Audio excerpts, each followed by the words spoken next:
Vamos começar aqui, pulando, né? Esse material eu já deixei para vocês ontem, uma parte só com dicas do pai. É muito simples, mas é inacreditável como a maioria não lê.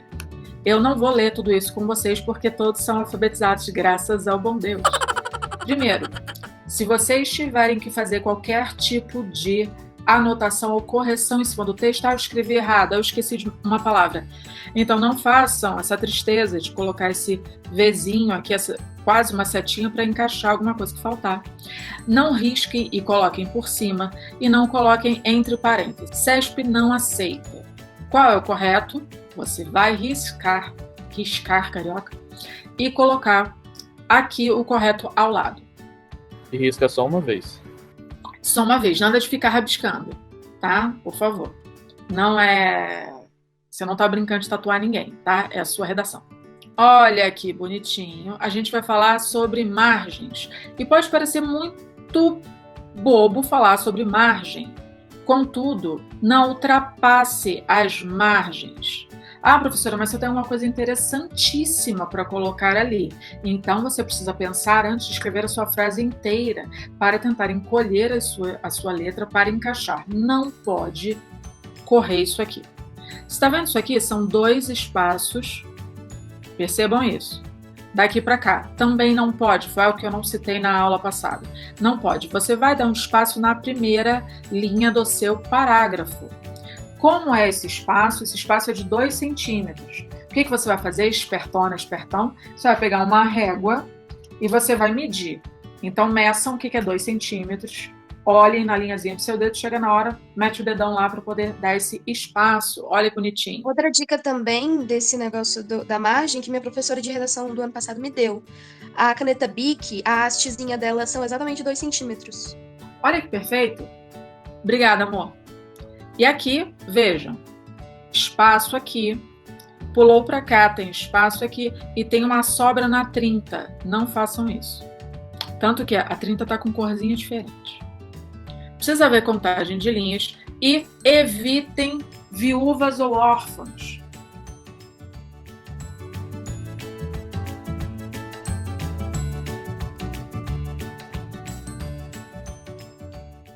Tentem ou encolher para cá, ou então aumentem o tamanho da letra para ficar algo maior embaixo. Não deixem apenas uma palavra ali, solta, sozinha.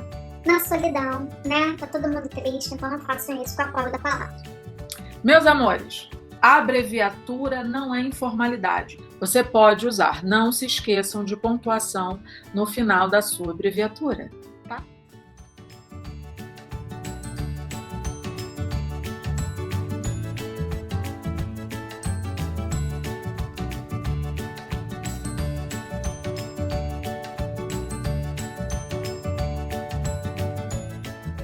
Então eu posso sair abreviando tudo, né? Vou diminuir, eu não sei se eu uso porque junto ou separado, vou meter um PQ.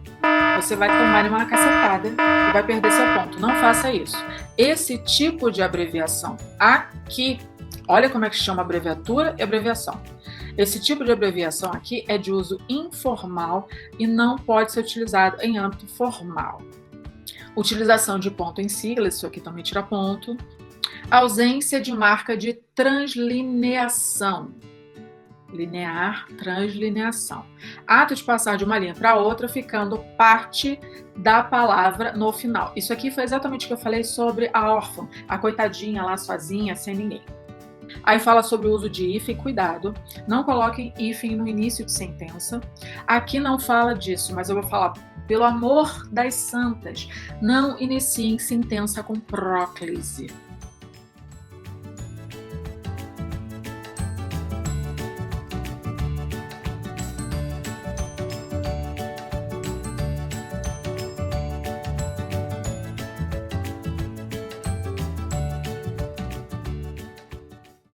Mas o que diabo é isso, professora? Quando você coloca o pronome oblíquo, tô até caprichando no R, olha que beleza.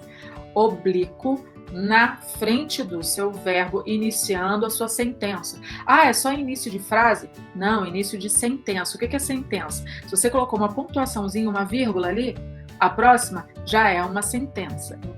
Emprego de sinal de pontuação e início de linha, vocês não estão escrevendo em espanhol. É espanhol que se você faz uma exclamação ou uma interrogação, que você coloca o mesmo sinal de cabeça para baixo no início da frase. Tá? Cuidado, hermanos! Professor, o Felipe perguntou se não pode usar a abreviatura de etc. no país. Pode sim, mas você coloca o ponto no etc. No final? No final dele, tem que ter, obrigatório. Mesmo que você fale assim, fizemos isso, etc., como visto no parágrafo acima. Mesmo que o etc. não termine a sua sentença, você precisa colocar ponto. Ah, é porque tava estranho aí, tava do jeito certo, só que tava com um xizinho. Não, mas olha só, a ausência de ponto após a abreviatura.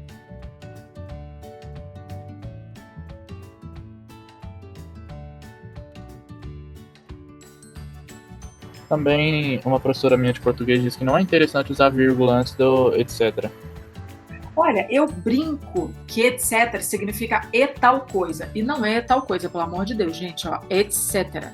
Que significa e afins, e outros semelhantes. Isso vem do latim. Podem procurar a definição do latim muito melhor do que essa definição de padaria que eu dei agora. Mas, de uma forma simplista, pelo amor da santa. Eu não estou dizendo que é isso. Tá aqui o significado. Pensem que é e tal coisa. Você vai colocar vírgula e. Ah, professora, um monte de gente está fazendo isso. Um monte de gente está sendo influenciado pelo inglês. Lembra, Vini, que eu falei sobre isso? Evitem. Isso é como eu prefiro. Tem gente que bota vírgula, etc. Eu, Fernanda, considero inadequação de acordo com a gramática tradicional. E aí, professora, a senhora não dá ponto sem nó, né? Alguém que pediu, lembra da HQ do ano passado? Alguém que pediu aquilo não pode ser uma pessoa normal. Sabe? Essa coisa gigantesca que eu consegui em PDF para vocês está lá no nosso Google Sala de Aula. Isso daqui é a bíblia de qualquer tipo de texto escrito em língua portuguesa, qualquer. Você pode fazer uma tese de doutorado com isso aqui, você pode fazer um romance ficcional, de ficção científica. Olha que lindo, isso é legal, hein? Então, romance, lembra que não é romântico. Significa novel em inglês. Com isso daqui você tem tudo. Você vai ter, inclusive, regras de uso de pontuação, abreviação e citação, tá? Professora, mas como é que eu vou procurar nessa coisa gigantesca? Simples. Ctrl F, Finder. É só isso. E sim. Mas a senhora vai conseguir fazer isso aí no livro? No PDF. Eu não. Eu sou da velha guarda. Eu venho para o índice, procuro, tanto que há pouco tempo um de vocês perguntou alguma coisa sobre sofisma, como bela velha que sou. Depois eu fui procurar um a um. E caso eu não encontre, eu vou ao índice remissivo, porque eu sou da velha guarda. Vocês não, vocês têm um PDF lá no nosso livro e vocês simplesmente podem procurar fazendo Ctrl F. Se eu mesmo estivesse com muita pressa e sem o livro, eu faria isso, porque eu acho que é mais...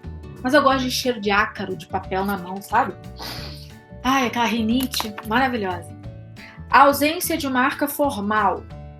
Vocês, por favor, precisam tentar manter o registro formal. Eu sou linguista. Sendo linguista, eu posso falar que, se você falar tu foi, problema, eu vou dizer que você está inadequado de acordo com a gramática tradicional. Porém, se a comunicação foi feita, há ali algum acerto. Não vamos ter preconceito linguístico, por favor. Mas na hora de escrever uma redação para o PAS, seja o mais Vinícius possível, parnasiano, ou seja, escreva com palavras formais. E aí aqui, ausência de marca formal, né, como aspas ou sublinhado, em neologismos e estrangeirismos. O que raio é estrangeirismo? Quando você fala twittar ou tweet, isso é um estrangeirismo. Então coloque entre aspas, quando você for falar de uma coisa não literal, coloque entre aspas quando você for falar de um neologismo ou de um estrangeirismo. O que é neologismo? Lembra do Matrix? O nome do cara era Neo, do latim novo. Novo, neologismo é palavra nova. Como Guimarães Rosa, lindão, terceira fase do modernismo, fazia o tempo todo. Ele fez 8.000 novos verbetes, mais de 8.000. Ou seja, inventar palavra. Olha, eu não falo palavrão. Ao menos na frente de vocês. Copérnico, amor, eu substituo meus palavrões por o quê? Catiço. Catiço. Isso é um neologismo, palavra que eu inventei para poder ser livre verbalmente sem ser julgada pelos pais de vocês. Olha que lindo. Aí eu falo catiço, tá me catiçando a vida. Isso é um neologismo. Estrangeirismo, palavras de outros idiomas.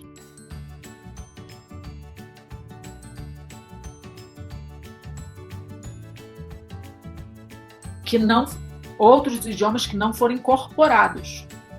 Porque bunda, abajur são palavras estrangeiras, mas já foram incorporadas. Whisky, bem como expressões coloquiais.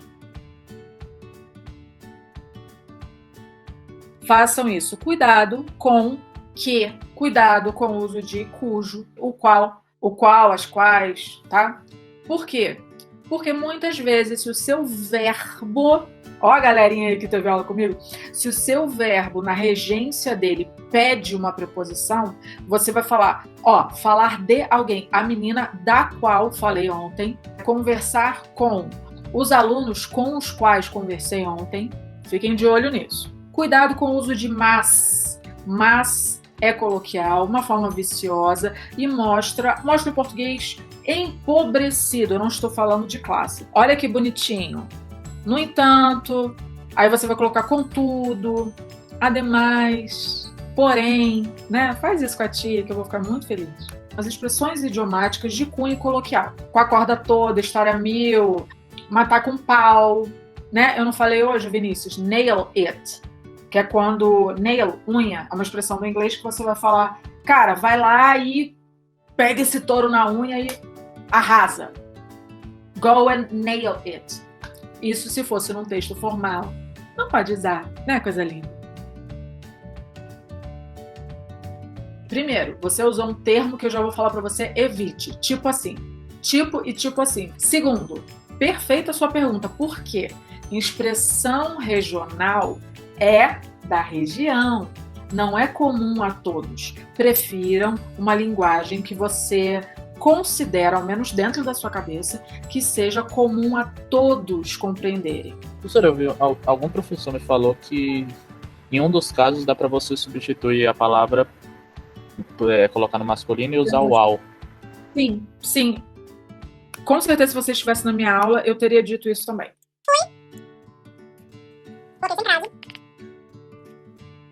Professora, mas tem crase ou não? Substitui casa por uma palavra masculina. Fala pra mim. País. Ah, não. País? Pode ser. Eu ia falar apartamento, que é mais fácil. Aqui, você falaria fui o país dela ou fui ao? Ao. Maravilha. Então, isso aqui é um acraseado. Por que, professora? Simples. O acraseado significa algo, olha, eu vou falar de uma forma grosseira, hein? Algo que pode exercer papel de preposição é um artigo. Tadá! Se você fala fui, o país dela, o é um artigo sozinho, solitário, buscando por um par. Se você fala fui ao, significa que fui para, mas o. Beleza? Professora, mas no caso a gente pode trocar, né? Tipo assim, eu fui na casa dela ou fui no país dela também, nós podemos... Não, isso é informalidade. Quem vai. Olha isso aqui. Olha que legal. Ir, né? Você vai para. Não é uma direção? Não é uma direção? Ó.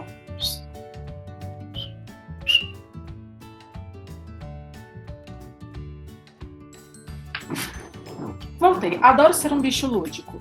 Vamos imaginar que você está falando de falar no telefone, né? Aí você fala assim, não, Fernanda, chama a Fernanda, por favor. Ela está ocupada. Ela está no telefone. Não, eu estou no meio desse uso do telefone. Se você falar que eu estou no telefone, Eu sou um ácaro, uma bactéria, pode ser um vírus, que nesse momento foi cuspido para dentro do telefone. Funcionou? Não. Professora, é que eu sempre falava assim, então eu achava que é normal. Amor, olha só, o que acontece? Nós temos na nossa língua a língua formal, de acordo com a gramática tradicional, e nós temos a língua que nós falamos no dia a dia. Quando você está para fazer uma prova, essa prova ela diz qual gramática que você tem que se basear. Ah, mas a vida inteira eu falei fui na. A vida inteira minha avó falou problema. Tá certo? Não. Não. Então, amor, é só uma hora de reinventar. Tá? Então, se você vai, olha a direção, você vai para. Se você está, eu estou em algum lugar, faz sentido. Quando você vai falar de estar falando, você vai estar ao telefone, não no telefone, tá? Nesse caso, de estar, mas estar falando, que o falando foi omitido. Pense assim, eu estou na casa da minha prima, está certo? Você está dentro. Se você vai, você ainda não chegou, você não está dentro.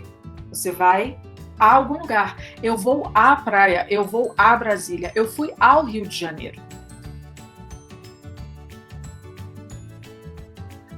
Uma dica minha, evite frases muito longas, Vinícius pegou isso maravilhosamente bem, porque frases longas demais, primeiro, vai mostrar que você escreve bem, porque você escreveu longo, se você tiver domínio da pontuação. Se não tiver, vai ser muito pior para você. Faça frases mais curtas. Pensa no Twitter. Olha que lindeza. Coloquei essas 4 aqui. Critérios de avaliação da redação, crase, possíveis temas de redação do Enem 2021. Professora, mas esse é o PAS, a senhora colocou do Enem? Coloquei do Enem porque não encontrei muita coisa do PAS. Contudo, redações tendem a ser de temas atuais. Pensem nos temas no final do ano passado, início desse ano, até pelo menos 2 meses atrás. Ah, professora, mas se eu não souber nada da redação, então significa que você hibernou durante esse tempo, porque mesmo que você não queira, você viu algum meme sobre o assunto. Então fica tranquila, fiquem tranquilos, tá bom? Quem complicou a vida toda?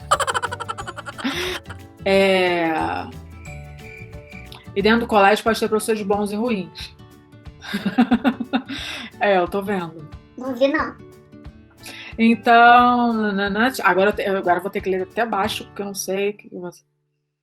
Fazer uma peça de Machado de Assis só tá no 2º ano. Ué, eu fiz pior com Gorete, Vinícius, Marcos. Fiz pior com eles, Filipão, coisa linda. Sabe o que eu fiz?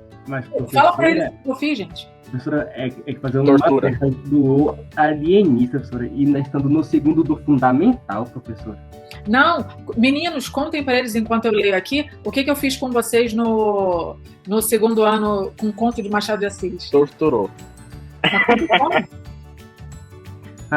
Mas Machado de Assis é legal.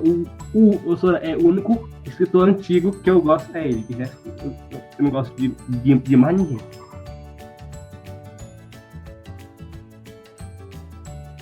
Valeu mais, acho que foi a primeira pessoa que falou assim.